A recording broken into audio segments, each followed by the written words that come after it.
So hello guys, welcome back to my new video. मेरा नाम मोहम्मद सलीम आलम और आपके ही प्यारे channel the point killer classes. तो जैसा कि हमने पिछले वीडियो में पढ़ा था कि जल नहीं जल विद्युत अपघटन आप पढ़ा था कि विद्युत अपघटन क्या होता है। इसी में लास्ट हो गया था। आप जो वीडियो पार्ट 1, पार्ट 2, पार्ट 3 नहीं देखे हैं वो देखते जाइएगा, बिल्कुल फ्री और फ्री ऑफ कॉस्ट है। देखिए, ये पार्ट ये पार्ट 4 है।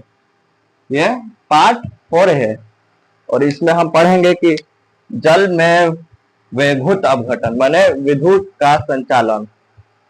जल में वैद्युत का संचालन और वैद्युत का संचालन होने के कारण या जब जल में किसी बिजली को प्रवाहित करते हैं, किसी वैद्युत को प्रवाहित करते हैं तो क्या होता है। जैसा कि हम जानते हैं कि जब बिजली को ऐसे आम भाषा में कहे तो देखिए, जब जल में वैद्युत अपघटन किया जाता है तो जल को विघटित कर H2 और O2 में बदल देता है। और H2 जो होता है कैथोड पर होता है और O2 होता है एनोड पर। जैसा कि कैथोड और एनोड क्या है, सॉरी बोर्ड हिल गया, देखिए H2 H2 प्लस O2 तो हमारा बनता है 2H2। वो यहाँ पर 2 रहेगा, बैलेंस कर दिए हैं। देखिए दिखा दे रहे हैं 2 4 हाइड्रोजन, 4 हाइड्रोजन, 2 ऑक्सीजन, 2 ऑक्सीजन। देखिए कि यह चीज ऐसे रहता है। देखिए एक बीकर लेंगे, ये है हमारा बीकर, बहुत ही सुंदर लग रहा है बीकर। थोड़ा सा डिजाइन डिजाइन बना दे रहे हैं। देखिए फुल पता ही क्या माने ऐसे कुछ, या छोड़िए डिजाइन बनाएंगे तो फिर आपको समझने में थोड़ा दिक्कत होगी। देखिए यह है, इसमें पानी है यहाँ तक ले पूरा लबालब भरा हुआ है और यहाँ पर हमारा बैटरी है। बैटरी हाँ, एक और चीज बता रहे हैं, जब भी हम जल में डालेंगे तो हमारा ये कॉन्सेप्ट डीसी पर डीसी पर काम करेगा, एसी पर नहीं। ये कॉन्सेप्ट एसी पर बिल्कुल काम नहीं करेगा, ये ध्यान में रखिएगा। ये मानिए कि प्लस है और ये मानिए कि माइनस है। देखिए ये इसमें आया, ऐसा मानिए कि 6 टाइप का है, उनसे कोई नहीं है। ये इसमें आ गया, ये भी 6 टाइप का। तो हमारा यह हो जाएगा कैथोड, यह हो जाएगा anode, positive negative, DC battery. जब इसको डालेंगे, ये जल को, ये पूरा H2 है हमारा, जब इसको डालेंगे तो हमारा हो जाएगा H प्लस O2 में कन्वर्ट हो जाएगा और ये वाला चीज इस पे रहेगा और ये वाला चीज इस पे रहेगा। कहने का मतलब सिंपल भाषा में है कि ये वाला चीज इस पर रहेगा और ये वाला चीज इस पर रहेगा। तो इसी को हम ढंग से, किसी चीज को ढंग में रखने पर या देखने में अच्छा लगता है किसी चीज को ढंग से, तो उसी चीज को हम ढंग से लिखेंगे। ऐसे तो आम भाषा में समझा दिए जल को। देखिए लिख लेते हैं। लिखेंगे कि देखिए जैसे जैसे हम उतारे वैसे वैसे उतारते जाएंगे नोट्स में। और ये हमारा लास्ट वीडियो कर देंगे, इसको क्या लंबा उतना खींचेंगे। देखिए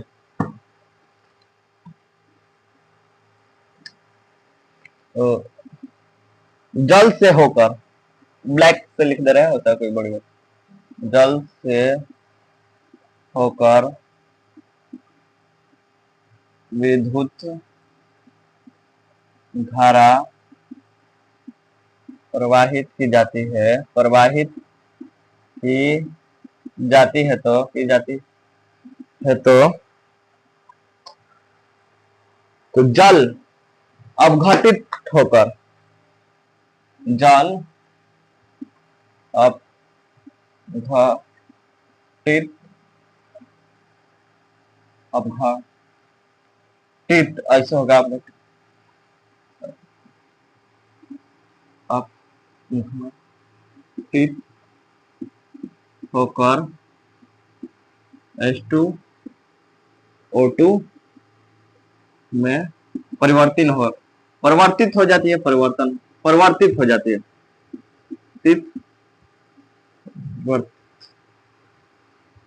हो जाती है, परिवर्तित हो जाती है। जैसा कि एग्जाम्पल दिए थे, एग्जाम्पल क्या वही एग्जाम्पल होगा। तो अब तो ये बात को क्लियर तो कर लिए, फाइनल क्लियर तो कर लिए, उसमें कोई बड़ी बात नहीं है, क्लियर हो चुका है। तो अब जानेंगे कि विस्थापन, एकल विस्थापन, द्वि विस्थापन इसको नाम से जाना जाता है, उभय विस्थापन को द्वि विस्थापन, इसमें क्या कॉन्सेप्ट है। इसमें कॉन्सेप्ट देखिए, एकल विस्थापन, एकल विस्थापन, एकल विस्थापन जब किसी रासायनिक अभिक्रिया में परमाणु या परमाणुओं की आदान प्रदान होती है, जब किसी रासायनिक अभिक्रिया में अणु की और परमाणु की आदान प्रदान होती है, तो उस अभिक्रिया को एकल विस्थापन अभिक्रिया कहते हैं। सर जी एग्जाम्पल बता दीजिए, कहेंगे लोग। देखिए इसमें एग्जाम्पल कोई बड़ी सी बात नहीं है। देखिए जब कॉपर सल्फेट मिला है, हाँ चलिए कॉपर सल्फेट मिला था, उतना सॉरी क्या बोलना है। देखिए Fe आयन लोहा, कॉपर सल्फेट SO4, इसको अभिक्रिया करेंगे तो हमारा हो जाएगा FeSO4 प्लस कॉपर। देखिए इसमें आयन का आदान प्रदान हो रहा है, यहाँ पर SO4 था, आयन सॉरी आयन नहीं होगा।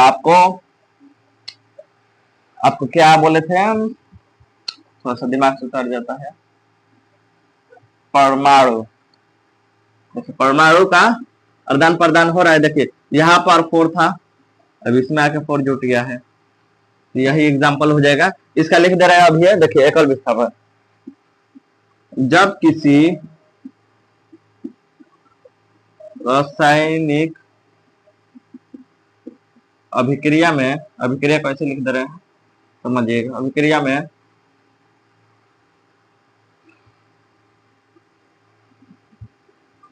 अणु एवं परमाणु का आदान प्रदान होता है, तो उस अभिक्रिया को एकल विस्थापन नाम से जानते हैं, एकल विस्थापन कहते हैं,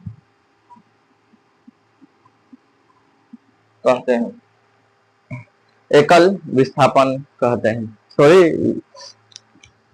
सॉरी गिर गया था थी।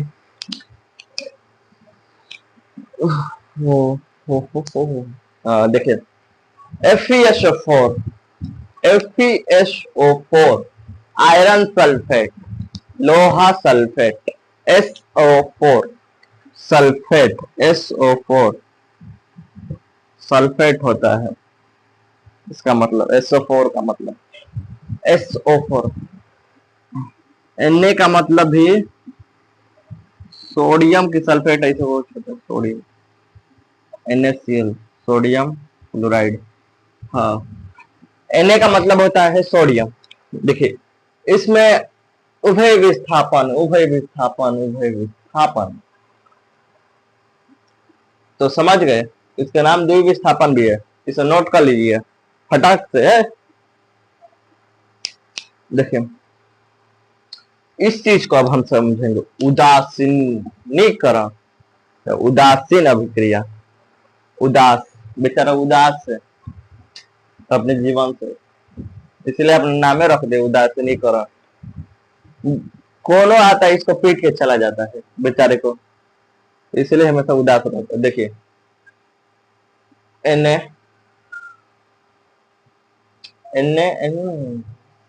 नहीं, Na हटाइए।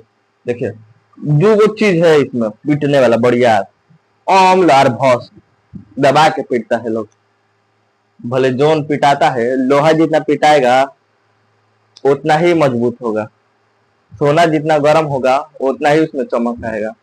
इसीलिए बेचारा इस पहले पिटाता है दम भर, तो अब बनाता है हम लोग यूज करने वाला चीज। देखिए हाइड्रोक्लोरिक अम्ल, और एक भस्म का नाम बोलिए, नाइट्रा ऑक्साइड, क्या आप भी पढ़ रहे हैं। तो हमारा बन जाएगा NaCl। यह भी उभय विस्थापन में आ सकता है, सॉरी उभय विस्थापन नहीं समझा है, समझा देंगे, इस चीज को भी समझा देंगे। ये वाला चीज इसका था, सॉरी इसका था, उभय विस्थापन नहीं समझा है, सॉरी थोड़ा सा भूल गए। देखिए यही, इसी को अभी समझ लीजिए, इसको तो हम समझ लेंगे। देखिए तो इसको आता है कौन, एसिड, ए से एसिड, बी से बेस, ABCD, ABC, तो अभी हमारा बनेगा C या D। क्या शुरू दिन क्लास में बताए थे रासायनिक अभिक्रिया में, जब A प्लस B बनी तो अबे तो बनी C प्लस D, हमें कोनो बड़ बात नहीं है। देखा जा कि देखिए हिंदी में बात करना ठीक रहेगा, उतना कोई नहीं। देखिए हाइड्रोक्लोरिक अम्ल और नाइट्रा ऑक्साइड, नहीं सॉरी सोडियम ऑक्साइड जब बनता है तो NaCl, sodium chloride plus H2O। देखिए हई वाला चीज इसके साथ मिल गया और हई वाला चीज इसके साथ मिल गया। HS दो था तो 2 H लगा दिए, एगो O बचा, एगो O लिख दिए, तो बन गया। फिर पिटाया, इसलिए दम भर मारा लोग दोनों मिलके, तो बनाया NaCl। इसका हुलिया बना दिया, नमक लवण और वो जलो बना दिया। क्या करेगा, पिटाया है तो पसीना छूटबे करेगा बेचारे को, उसी में से जल बना दिया। जब वो पसीना का जानबे करते हैं नमकीन होता है, तो NaCl भी बना दिया, गरम होगा का। तो देखिए उदासीनीकरण को लिख लेते हैं, तब उसको समझेंगे द्विविस्थापन माने उभय विस्थापन। ख्याल लेते हैं, देखिए इसको लिख देंगे उदासीनीकरण, जब किसी अभिक्रिया में, रासायनिक अभिक्रिया में अम्ल एवं भस्म परस्पर, परस्पर हटाइए संयोज करके, संयोग या संयोग या संयोज भी लिख सकते हैं, संयोग करके लवण तथा जल बनाए, जैसा कि हमने देखा। तो उस अभिक्रिया को क्या कहते हैं, उभय विस्थापन, उभयचर, उभय विस्थापन, सॉरी उदासीनीकरण अभिक्रिया, उदासीनीकरण अभिक्रिया। बेचारा ये किसी के मामला में टांग अड़ाता है, इसीलिए मेरा भी इसी के मामला में टांग अड़ा रहे हैं, पता ना क्या है, इसी के मामला में आ जा रहे हैं बार बार। देखिएगा ये बड़ी खतरनाक चीज है, किसी का जाएगा यफी है, जाएगा उसको लतिया के मार के अपने में लिया देगा, मिला देगा, वैसा है। बरियार है, मान लीजिए जाएगा थोड़ा गोली चलाएगा, मारेगा, 2-4 भोक्सिन मारेगा, गाल वाल तो सुझेगा, अपने में लेके के लिया देगा। तो देखिए तो उदासीनीकरण अभिक्रिया तो समझ लिया, जब किसी अभिक्रिया में अम्ल एवं भस्म लवण तथा जल बनाए, उससे अभिक्रिया को उदासीनीकरण अभिक्रिया कहते हैं। ये कॉन्सेप्ट को एकदम क्लियर कर लिए हम, तो अब जानेंगे। देखिए माइका चालू है, माइका बंद हो जाता है, थोड़ा सा ऐसे ही है, क्या करेंगे। चालू है जी, हाँ चालू तो है, लुक रहा है, आगे सीता है, बढ़ के चुका है, दिखाएंगे कभी वीडियो में। देखिए उभय विस्थापन, द्विविस्थापन, दो चीज है इसमें। द्वि का मतलब क्या होता है, दो, टू टू समथिंग, देखें दुई, भाई देखिए क्या देखें आपको, क्या दिखाएं क्या दिखाएं क्या दिखाएं।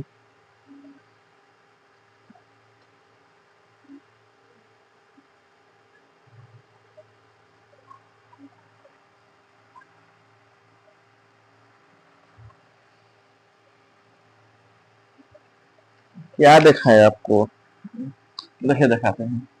Na2SO4 sodium sulphate plus BaCl barium chloride. चलिए इसी को दिखाते हैं, क्या देखें, यही दिखाते हैं। थोड़ा सा ये भूल गए, थोड़ा सा, कोई बात नहीं है। देखिए भाई इसको कब्जा करेगा, अपने में छीना छीनी करता है लोग, ये दोनों विस्थापन में ये अपने में छीना छीनी करता है साला लोग। तो देखिए हो जाएगा, इसका कब्जा करेगा नहीं, ये वाला इसका कब्जा नहीं करेगा। जो फ्रंट वाला होता है वो सब तेज होता है, फ्रंट वाला का कब्जा नहीं करता है। फ्रंट वाला घुसेगा एकदम कोना में, लिया देगा अपने बगल में, हो जा लिया देगा इसको अपने सामने साथ में, तो हमारा बन जाएगा NaCl। हो जाएगा, इसको कब्जा करके लेके आएगा अपने भीरी, तो NaCl ऑफ कोर्स बनेगा, उसमें कोई वो क्या, उसमें कोई बात है। अरे हो वाला इसको इसके लास्ट वाले में घिसिया के लेके आएगा, एकदम चपका चपकी है, इसलिए घिसिया का हो लिया जाता है बेरेनियम सल्फेट।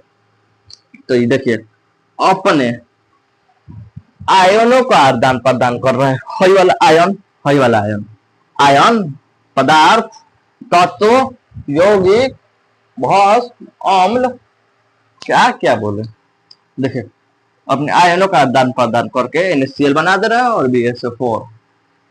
इसी को उभय विस्थापन, इसको लिखवाएंगे नहीं। देखिए आप लिखे, क्या बार बार लिखे, देखिए जब किसी रासायनिक अभिक्रिया में, जब किसी रासायनिक अभिक्रिया में यौगिक, दो यौगिक अपने आयनों का आदान प्रदान करें, तो उस अभिक्रिया को उभय विस्थापन अभिक्रिया कहेंगे। देखिए अब ये सब तो पूरा कंप्लीट हो गया, सॉरी यहाँ तक कंप्लीट हो गया, इसको हमारे कट एकदम हो गया है, इतना कोई आप आंसर काग इमेज कर रहे, काग इमेज नहीं कर रहे। देखिए ऐसे बच्चा को पूरा डाउट क्लियर रहे कहाँ तक ले पढ़ाए कहाँ तक ले नहीं। अब देखिए अवक्षेपण, अवक्षेप कुछ दिन पहले, अगले इसके पिछले वाले वीडियो में आपको चांदी का पृथक करने वाला विधि बताए थे। सोना चांदी सब मिक्स कर दिए, या चांदी को कैसे अलग कर दे, सोना को कैसे अलग कर दे, बताए थे या नहीं याद होगा आपको? छोड़िए हटाइए, आप क्या वीडियो देखते हैं, क्या पढ़ते, मैट्रिक में चले गए हैं, कुछ बुझाइए नहीं रहा है। हम भी वैसे अपने ट्यूशन करते हैं, कोई बात नहीं। अवक्षेप अभिक्रिया, अवक्षेप अभिक्रिया, जिस अभिक्रिया से हमें अवक्षेप, अवक्षेप क्या अभी बोल रहा है, हमारे सर जी तो ऐसे बताए थे, जब किसी अभिक्रिया में पदार्थ ठोस रूप में हो तो उसे विलयन से पृथक किया जा सकता है, विलयन में डालकर, और नीचे बैठ जाएगा। तो हम सबसे बड़े ऐसे नहीं कहे हैं अपने भाषा में, लैंग्वेज अपने भाषा में लिखना और समझना बहुत आसान होता है, दूसरे के भाषा में क्या है जाए। देखो अवक्षेप, जब किसी अभिक्रिया से हमें अवक्षेप प्राप्त हो तो उस अभिक्रिया को अवक्षेप अभिक्रिया कहते हैं। तो आप लोग पूछेंगे अवक्षेप अभिक्रिया क्या है? जिस अभिक्रिया में कोई ठोस पदार्थ किसी विलयन में जाए तो वो पृथक हो जाए, तो उसको हम अवक्षेप या अवक्षेपण का है, बात अलग है। देखिए बात बराबर है, अलग नहीं है। देखिए थोड़ा सा NaCl बताए थे शायद, ऐसे ही कुछ, पहले मिटा लेते हैं थोड़ा।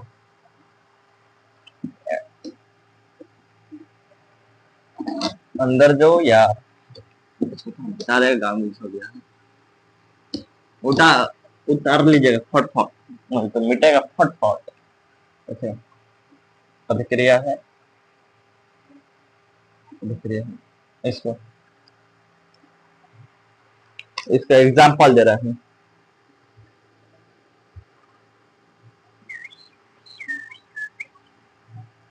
गलत हो गया नहीं, देखिए NaCl plus Ag nitrate. Au किसका है, Ag किसका है बता रहे हैं, Ag नाइट्रेट। तो जब किसी विलयन में डाला जाएगा तो Ag क्लोराइड प्लस Na2O3 हो जाएगा सर। देख लेते हैं, ऐसा ही कुछ होना चाहिए। AgCl सही लिखा है या सही है, हाँ सॉरी Na है तो NO3 अब होगा।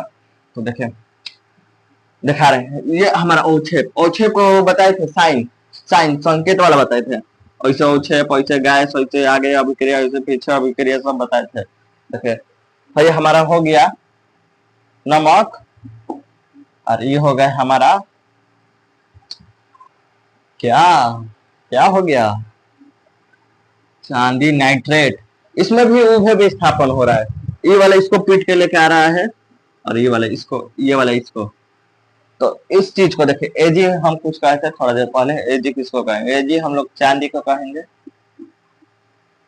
एयू सोना को, सोने वाला सोना नहीं, असली सोना, gold, pure gold, 24 carat, 24 carat, carat पर कोई वस्तु नहीं बनाया जा सकता। आप लोग दुकानदार कहते हैं ये प्योर 24 कैरेट है, 24 कैरेट का आधा का बुझा, 24 कैरेट पर कोई वस्तु बनाना ही असंभव है, क्योंकि वो लिक्विड रूप में रहता है यार,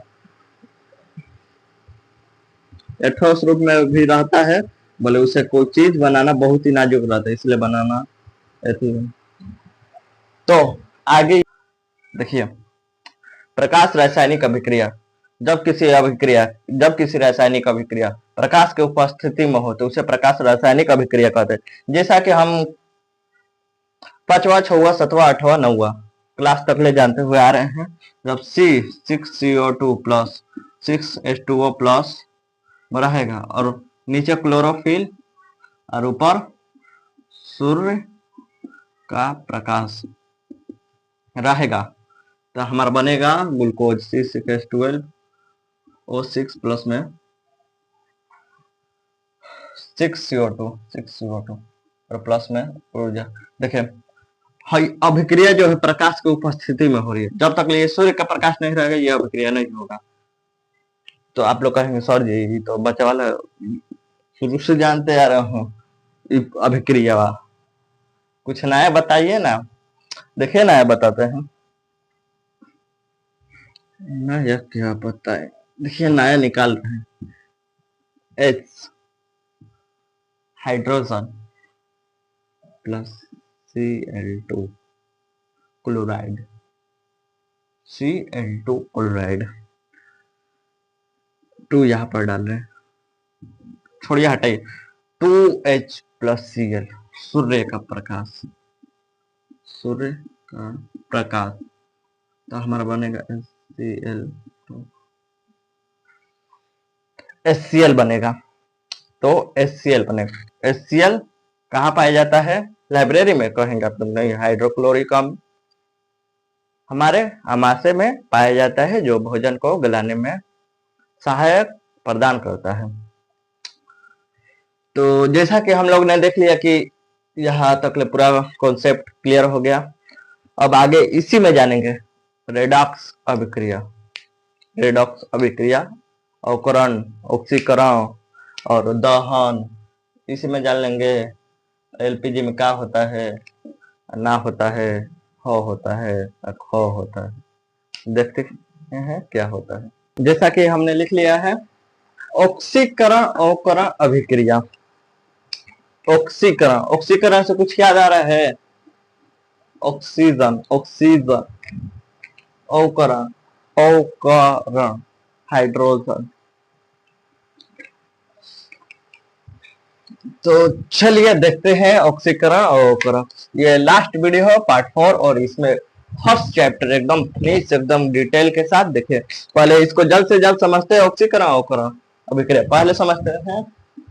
ऑक्सीकरण, जिस अभिक्रिया में ऑक्सीजन जुड़ता है और हाइड्रोजन टूटता है, जिस अभिक्रिया में ऑक्सीजन जुड़ता है और हाइड्रोजन टूटता है, जिस अभिक्रिया में हाइड्रोजन टूटता है ऑक्सीजन जुड़ता है, जिस अभिक्रिया में क्या हाइड्रोजन टूटता है या ऑक्सीजन जुड़ता है उसे ऑक्सीकरण अभिक्रिया कहते हैं। अवकरण जिस अभिक्रिया में जिस अभिक्रिया में हाइड्रोजन जुड़ता है और ऑक्सीजन टूटता है अ से ऐसे याद कीजिए। देखिए इसका ऑक्सी ऑक्सी से माने ऑक्सीजन, ऑक्सीजन को अपने ओर आकर्षित कर रहा है और हाइड्रोजन को भेज रहा है, और इसमें ओ हाइड्रोजन को ऑक्सीकृत कर रहा है और O2 को भेज रहा है, माने तोड़ रहा है। तो देखिए यहाँ पर लिख ले रहे हैं, जिस अभिक्रिया में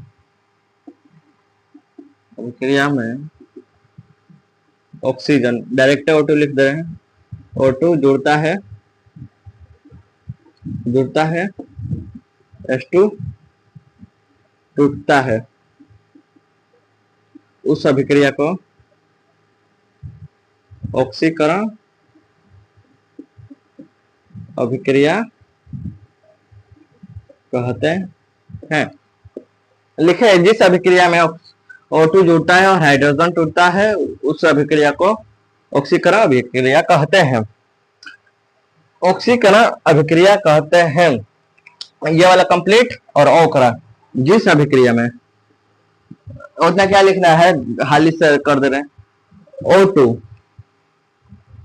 H2 जुड़ता हो और O2 टूटता हो, इसका नाम में ही है ऑक्सीकरण, ऑक्सीजन को अवशोषित कर रहा है। बबुआ लोग बड़ी आराम से समझाओ तो समझो जा। देखो ऑक्सीकरण जिस अभिक्रिया में ऑक्सीजन जुड़ता हो और हाइड्रोजन जुड़ता है, ऑक्सीकरण यार गजब हाल है। ऑक्सी माने ऑक्सीजन को आकर्षित कर रहा है, अपनी ओर खींच रहा है और हाइड्रोजन को भेज रहा है। इसके जस्ट ऑपोजिट उल्टा अवकरण हाइड्रोजन को अवशोषित कर रहा है और ऑक्सीजन को भेज रहा है, माने तोड़ रहा है। तो ये वाली चीज तो समझ में आ गई। इसका एग्जाम्पल दे रहे हैं।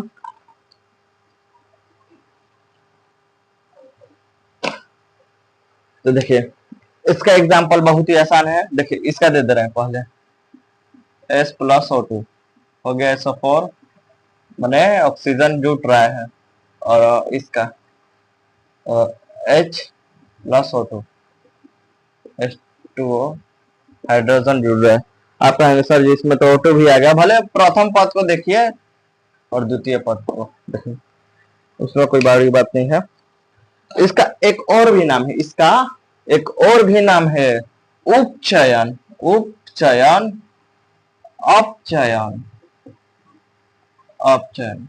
अपचयन नहीं समझिएगा, उपचयन अपचयन। ये भी पूछ सकता है उपचयन किसे कहते हैं। तो ऑक्सीकरण वाला को दूसर का नाम, किसी किसी का घर में 2 नाम 3 नाम होता है अलग अलग, खासकर वैसा ही है। देखिए अब हमें रेडॉक्स अभिक्रिया अभी लिखते हैं, अभिक्रिया मिट गया था, अभिक्रिया समझ गए। जिस अभिक्रिया में दोनों भाई मिलके एक को कूटता हो, नए पदार्थ बनाता हो। देखिए कि जिस अभिक्रिया में ऑक्सीकरण अवकरण दोनों अभिक्रिया साथ साथ हो तो उस अभिक्रिया को रेडॉक्स अभिक्रिया कहते हैं। तो लिख लेंगे, जिस अभिक्रिया में ऑक्सीकरण एवं अवकरण अभिक्रिया साथ हो, मैंने कहने का मतलब है ये दोनों अभिक्रिया रेडॉक्स में, जब रेडॉक्स अभिक्रिया पूछेगा तो ये डिफिनेशन दे देंगे। जिस अभिक्रिया में ये दोनों भाई माने ऑक्सीकरण साथ साथ होता हो तो उसे रेडॉक्स अभिक्रिया कहते हैं। ये बड़ी सी बात नहीं है। देखिए रेडॉक्स, रेडॉक्स का हिंदी तो ऐसे नहीं पता है, इंग्लिश से रेडॉक्स लिखा है बुक में, वही लिख दिए हैं और एक एक लाइन बाय लाइन पढ़ा रहे, ये नहीं कि ऐसे केमिस्ट्री का बुक उठा लिए हैं, हाँ रेडॉक्स अभिक्रिया इसे कहते हैं उसे कहते हैं इसे कहते हैं। जो ऐसे समझ में आएगा वैसे कुछ नहीं समझ में आने वाला है, जो ऐसे पढ़ा रहा है वैसे मत पढ़िए, कहिए पॉइंट बाय पॉइंट पढ़ाइए, ठीक है। तो रेडॉक्स अभिक्रिया के एगो दे रहे हैं example, CuO plus H2O। COH2O नहीं होगा, H2 दो बार ऑक्सीजन, ये तो जल हो जाएगा, H2 हो जाएगा। तो देखिए Cu कॉपर अलग हो जाएगा, प्लस में H2O मिल जाएगा। हम लोग जानते हैं कि ये अभिक्रिया लास्ट वाले अभिक्रिया के साथ करता है, ये वाला अभिक्रिया आपस में जोड़ देता है, ये वाला बात तो अच्छी तरीके से पता है। तो ये वाला चीज नीचे में अभिक्रिया होकर रेडॉक्स अभिक्रिया में इस तरह का हो जाएगा। जब कॉपर ऑक्साइड को हाइड्रोजन के साथ मिलाते हैं तो कॉपर अवक्षेप के रूप में प्राप्त होता है और जल प्राप्त होता है अभिक्रिया के रूप में। तो ये दोनों बात तो पता चल गया। तो अब पता करने वाले हैं हम लोग क्या, निर्जलीयकरण। निर्जलीयकरण, इस अभिक्रिया को निर्जलीयकरण भी कह सकते हैं। जिस अभिक्रिया में जिस अभिक्रिया में क्या यार, जिस अभिक्रिया में क्या H2O निकलता हो, जिस अभिक्रिया में H2O निकलता हो, तो इस अभिक्रिया को अच्छा से लिख रहे हैं। देखिए आज से पूछे, देखिए Cu copper oxide plus hydrogen को मिलाएंगे तो हमारा बनेगा, कॉपर अलग हो जाएगा प्लस में H2O। यही जो H2O है निर्जलीयकरण, जिस अभिक्रिया में, इसको बोल दे रहे हैं, लिख दीजिए, जिस अभिक्रिया में H2O निकलता हो तो उस अभिक्रिया को निर्जलीयकरण अभिक्रिया कहते हैं। तो देख सकते हैं ये रेडॉक्स अभिक्रिया भी है, यहाँ पर ऑक्सीजन है, इसके साथ हाइड्रोजन के साथ जुड़ रहा है और हाइड्रोजन है ऑक्सीजन के साथ जुड़, और इसका ये एग्जाम्पल इसमें भी आ सकता है, द्विविस्थापन माने उभय विस्थापन में दोनों अपना का आयन आदान प्रदान कर रहा है। संचारण नियंत्रण, संचारण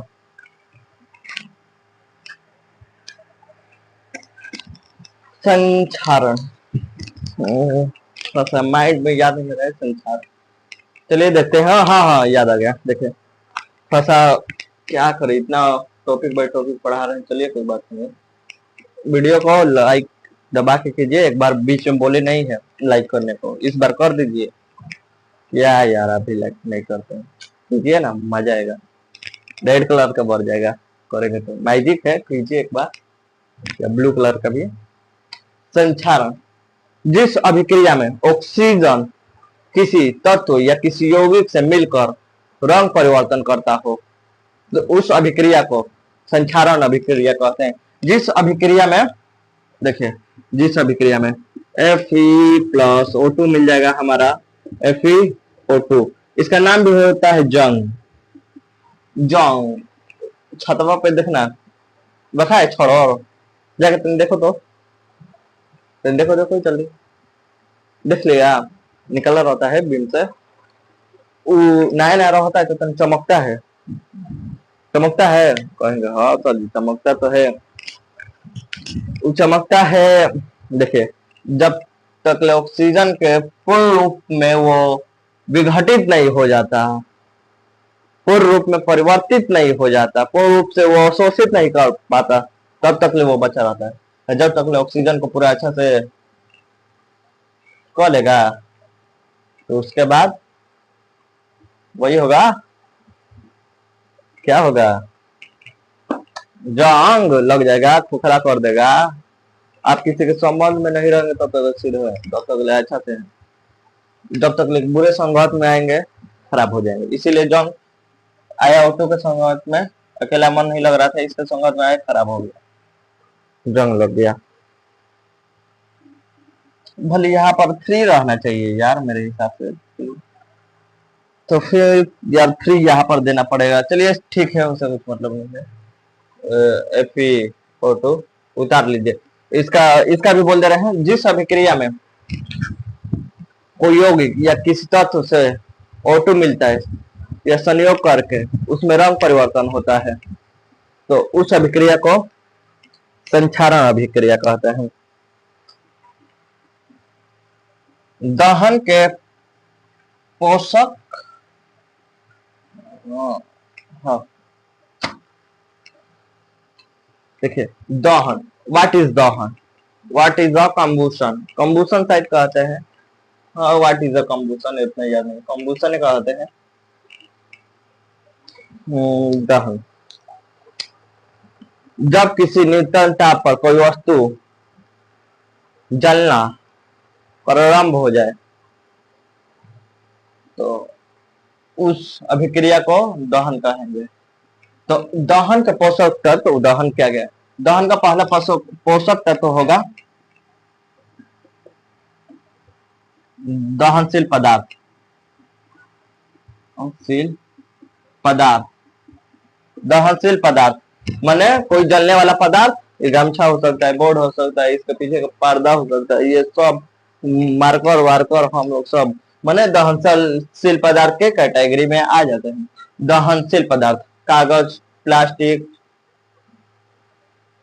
ईटा कोई जला सकता है, ईटा दहनशील पदार्थ है, नो कम्बशन। तो दहनशील पदार्थ, दहनशील पदार्थ चाहिए, बिल्कुल दहन के पोषक तत्व दहनशील पदार्थ। दूसरा में ज्यादा ब्लैक हो गया, ब्लू भी डाल दे रहे हैं। ऑक्सीजन के O2 जरूरी है, O2 की उपलब्धता,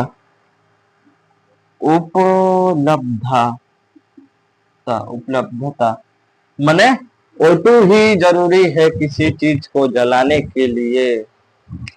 हम इस अभिक्रिया को पढ़ रहे हैं, रासायनिक अभिक्रिया के लिए।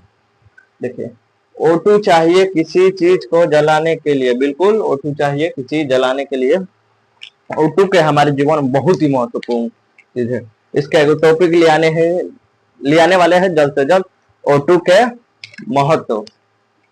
तो O2 बिल्कुल चाहिए, और उसको गुस्सा दिलाने के लिए, जितना आदमी गुस्सा होता है, गर्म होता है, पिघलना शुरू हो जाता है, माइंड खाली सुई सुई सुई सुई गिर जाता है। ठीक है, दिमाग में नहीं काम कर।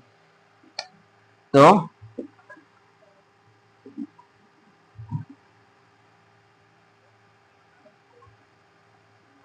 दहन नहीं, ज्वलन ताप, ज्वलन ताप चाहिए।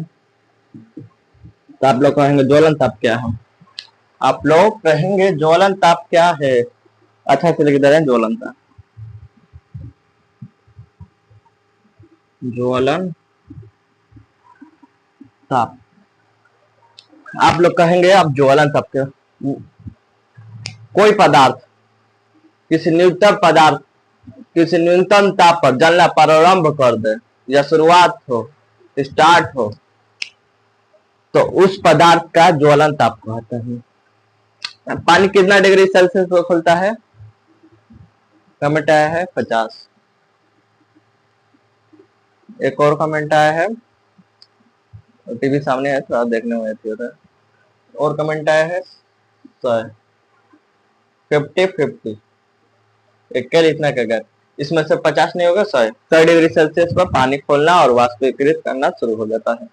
तो ज्वलन ताप चाहिए, ये तीनों चीज चाहिए, इसका पोषक तत्व है। इसके एक बिना भी दहन नहीं हो सकता, इसका एक सामग्री नहीं रहेगा तो दहन नहीं होगा, ये फाइनल है। अब एलपीजी सिलेंडर, सिलेंडर बेलन नहीं, बेलन वाला सिलेंडर मत समझिएगा, घर वाला सिलेंडर। सिलेंडर कैसा होता है बेलन का, ऐसा कुछ। देखिए यहाँ पर हम समझ रहे ब्यूटेन शायद 78%, और ये हमको कितना हो जाएगा, इसमें से बचेगा 2, 80, 80, और 20-22 मानिए कि 15% ये है और 7% ये होता होगा। देखिए सबसे ज्यादा एलपीजी, एलपीजी में ब्यूटेन गैस भरा हुआ होता है, इसका सूत्र होता है कॉपर एस्टेन हो जाएगा। और देखिए 15% प्रोपेन रहता है और वो 7% शायद एथेन रहता है। और एलपीजी में जो सुगंध गंध आता है, महकता है बड़ी खराब, वो गंधा नहीं रहेगा, वो घर में आग टर्न कर लगे ब्ला ब्ला।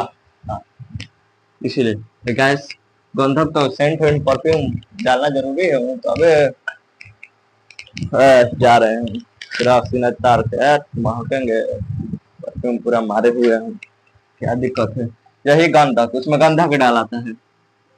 कोई कहता है इतना, कोई परफ्यूम है, कोई आदमी कहता है महक रहा है, महक नहीं रहा, वो महक रहा है, तो यही गंधक है। गंधक किसके कारण आता है? मार कैप्टन, मार कैप्टन के कारण, मार कैप्टन।